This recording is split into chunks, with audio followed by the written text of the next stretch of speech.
They said I let them down. They didn't scream it. There were no slammed doors, no family interventions. Just the silence, the slow retreat. Like I had stepped off stage in the middle of a play, and no one thought to call me back. At my brother's engagement dinner, I sat near the end of the table where the extra chair met the wall. My dress brushed against a baseboard heater that never turned on. The candlelight didn't quite reach me. No one noticed when I arrived. I wasn't surprised. They hadn't noticed when I left the residency program either. Or when I moved out. Or when I stopped answering questions with anything more than "I'm fine." The roast chicken was overcooked. The napkins were pressed. My mother's earrings sparkled in that practiced way. David, my brother, stood tall, surrounded by laughter that didn't need me. I cut my vegetables. I nodded when someone glanced my way. I was never impolite, just absent in plain sight. Then somewhere between the wine and the dessert, Hannah, David's fiancée, turned toward me and narrowed her eyes. "Wait," she said slowly. "You're Claire Monroe." And in that moment, the room began to listen. I was supposed to be the one who made them proud. Claire Monroe, firstborn, straight A's, future surgeon, the one who skipped prom for biology finals and still smiled in the family photos.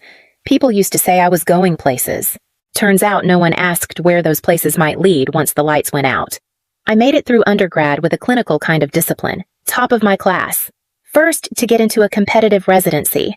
I remember the day I opened the acceptance email, my dad clapped me on the back the way men do when they don't know how to say "I love you," and my mother called everyone she knew.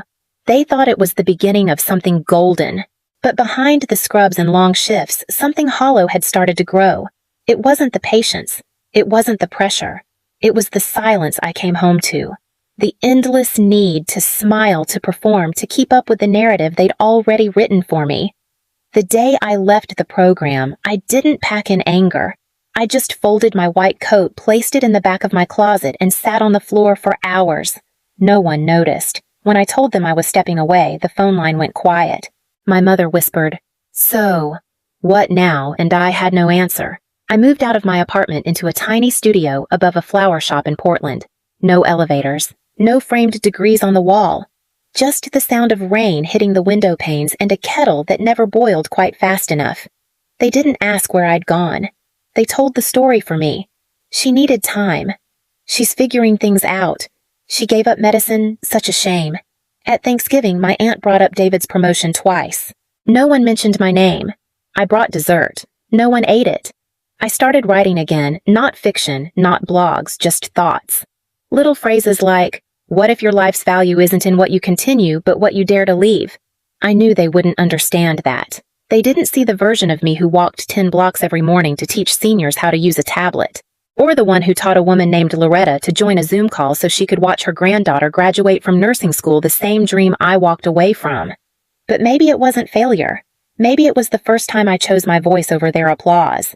At first, it felt like drifting. I'd wake up with no shift to report to no patient charts, no scrub room chatter. Just the hum of early buses down Hawthorne Avenue and the floral scent that crept up through the floorboards from the shop below. I started volunteering at the local library mostly to feel useful. They had a weekly tech help session, seniors trying to understand the basics of email, passwords, social media, the kind of things my generation takes for granted. The first time I showed Mrs. Denning how to unlock her iPad, she cried. "I thought this thing hated me," she said. But maybe it just needed a little kindness. That moment stayed with me. There was something sacred about helping someone feel less afraid of a world that had moved on without asking their permission. Soon, I began organizing structured sessions. Small groups printed guides in large fonts, simple language. Then came Brightbridge. Not a company, not yet. Just a name on a folder on my desktop. A bridge between generations. A place to feel seen again. I used my savings to build a basic website. I bought a voice-enabled plugin for accessibility. I recorded videos from my kitchen table with a borrowed mic and a $20 ring light. It was clunky, but it worked. Within 6 months, I had more signups than I could handle alone. Veterans, grandmothers, isolated men who hadn't spoken to their children in years. They called in eager, awkward, full of hope. At night, I'd read their messages like prayers. I used FaceTime today for the first time. "I saw my son's baby. Thank you." I sent my first email without asking my neighbor. I don't feel stupid anymore. Brightbridge was never supposed to be my redemption. It just became my way back into the world, one person at a time. Meanwhile, back at home, the silence grew louder. My parents never asked how things were going. They assumed I was doing a little tutoring, maybe working for a nonprofit. My mother called it Claire's little project once over dinner with a smile that stung sharper than a slap. I didn't correct her. I'd learned something: when someone hands you a label, failure, disappointment, burden, you don't fight to change their mind. You build something too undeniable to be ignored, and when they still don't ask, you keep building. On my desk sat a wooden USB drive carved from cherry wood, a gift from one of my earliest students. Inside it, the first version of Brightbridge, every update, every testimonial, a timeline of something real. I carried it with me everywhere, not to prove a point, just in case someone someday finally asked the right question. It was a Tuesday when the email arrived. Subject line: Stories That Connect. Video submission from H. Carlisle. I clicked it without thinking. Every few days, Brightbridge received stories from users or their families, small thank yous, short clips, sometimes just a sentence or two about what the platform had done for them. This one opened with a young woman sitting beside an older lady on a floral couch. The younger one had soft eyes, a steady voice. "This is my grandmother Ruth. She lost her husband last spring and it's been hard. But thanks to Brightbridge, she was able to video call us every Sunday. She even learned how to use the online grocery app." My breath slowed. The woman on screen smiled at her granddaughter, then turned toward the camera. "Thank you, Brightbridge. Thank you, Claire. You helped me feel human again." The granddaughter leaned into her shoulder. "We're so grateful." I watched it again and again. Then I saw the name Hannah Carlisle. Hannah David's fiancée. I sat back in my chair, blinking into the silence of my apartment. The only sound was the kettle clicking off behind me. She didn't know. She had no idea I was the Claire in the video. No idea the tool that helped her grandmother came from the same woman her future in-laws never talked about, never praised. She had found value in what I built without anyone telling her to. And that made it real in a way even my mother's approval never could. I saved the video to the USB drive, labeled it Recognition Without Introduction, and I didn't tell a soul. The engagement dinner was set for Saturday evening, 3 days before my mother called. Her voice was brisk, practiced the kind she used when managing events, not speaking to her daughter. "Don't forget, 600 sharp. They've reserved that new place downtown Stonecroft, I think it's called." I hesitated. "I'm not sure I should come." A pause. Too short to be surprise. Too long to be warm. "Why wouldn't you?" she said. Then, before I could answer, she added, "Just don't bring up your website thing too much. Hannah's family is very accomplished. Ivy League types." I almost laughed. "Got it," I said. No mention of buttons. She didn't catch the sarcasm. She never does. Later that night, I opened my closet, stared at rows of sensible black slacks and gray sweaters, things that said, "I'm neutral. I won't take up space." Then I pulled out a dress I hadn't worn in years, deep forest green, sleeveless.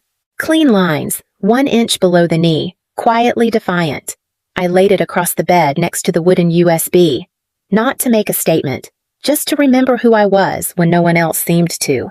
The next day, my inbox pinged again. From Mom. Subject: dress guidance. Nothing too loud. No pantsuits. Something feminine, please. Attached were photo examples, women with pearls and soft hair smiling like they had nothing to prove. I didn't reply. She wasn't asking. She was directing. But I wasn't following anymore. On Friday, I met with our newest intern, a freshman named Marisol. Bright eyes full of questions about accessibility and UI design for older users. As we wrapped up, a woman at the next table leaned over. "Sorry to interrupt. Are you Claire Monroe? From Brightbridge?" I blinked. "Yes," I said, cautious. She beamed. "My dad's been using your platform. He sent me a meme yesterday. I didn't even know he knew what a meme was." I smiled, really smiled for the first time that week. Maybe I wasn't invisible, just unseen by the wrong people. Stonecroft was all brass fixtures and quiet lighting, the kind of place where the butter came with sea salt and the air smelled faintly of lemon oil and money. I arrived 10 minutes early. I always do. My mother looked surprised to see me. Not pleased. Just surprised. "Oh, you came. You asked me to," I said. She gave a tight smile. Her eyes skimmed my dress, pausing for half a second too long. It's bold. I didn't respond. I didn't need to. The hostess led me to the long table in the private room, 12 seats. I was placed at the end next to the emergency exit and the extra silverware tray. Of course. I unfolded my napkin, smoothed it across my lap, poured myself water, and waited. David and Hannah arrived 15 minutes later, glowing full of ease. They made their way down the line of relatives, hugs, handshakes, laughter that had rhythm. Hannah hugged me too, lightly, politely, not knowing, not yet. Dinner began with small talk and champagne. David's boss toasted with a story about performance metrics. Hannah's father spoke about legacy and tradition like they were family heirlooms passed down in perfect condition.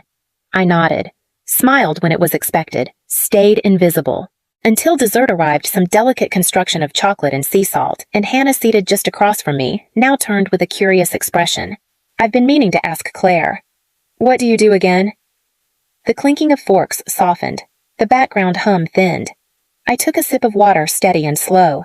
I run a digital platform that helps older adults stay connected. Tech literacy accessibility tools, that sort of thing. Hannah tilted her head. Oh, like Zoom classes. More like adaptive systems built for long-term engagement. We focus on screen readers, large print voice input. She blinked. What's it called? BrightBridge. Then it happened. Her eyes widened, her breath caught. No. No way. You're BrightBridge. Hannah stared at me. Her voice dropped into a hush as she leaned forward. Wait. You're BrightBridge? It wasn't a question. It was recognition. I gave a slight nod. No dramatics. Just the truth, finally letting itself be seen. The room didn't go quiet all at once. It settled like dust after something heavy falls. She blinked and said my full name slowly, Claire Monroe, and then mentioned the campaign, the testimonials, the face behind the platform. That was me. David looked confused. Hannah turned to him, explaining how BrightBridge had helped her grandmother, how they'd connected every Sunday through video calls, how those last months felt less lonely because of it. Her voice caught when she said, she died feeling connected, not forgotten. No one moved. My mother's hand hovered over her glass, frozen mid-reach. Someone set down a fork too loudly. The silence afterward was louder. Then Hannah said something that landed like a quiet bell ringing through the room. She gave us more time. She looked at me again and asked, not accusing, just baffled why I hadn't said anything. I told her gently that it hadn't felt like the right time. David, still processing, leaned toward me and said he never knew.